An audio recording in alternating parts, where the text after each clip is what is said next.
আমরা দেখেছি মাগুরায় 7-8 বছরের মেয়ে শিশুকে কিভাবে নির্মমভাবে নির্যাতন করে তাকে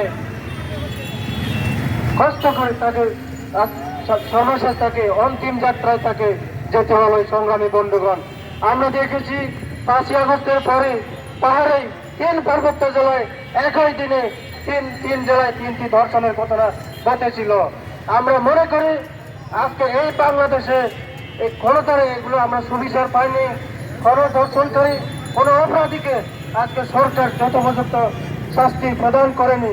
এই যে বিচারহীনতার যে অপসংস্কৃতি চলমান রয়েছে, আমরা মনে করি এই বিচারহীনতার যে অপসংস্কৃতির কারণে আজকে এই ঘটনাগুলো বেড়েই চলেছে। সংগ্রামী বন্ধুগণ, তাই আমরা আজকের এই সমাবেশ থেকে সকল চিহ্নিত অপরাধীদেরকে, ধর্ষণকারীদেরকে, হেনস্থাকারীদেরকে অনতিবিলম্বে গ্রেপ্তার করে যথাযথ আইনের আওতায় এনে শাস্তি প্রদান করতে হবে।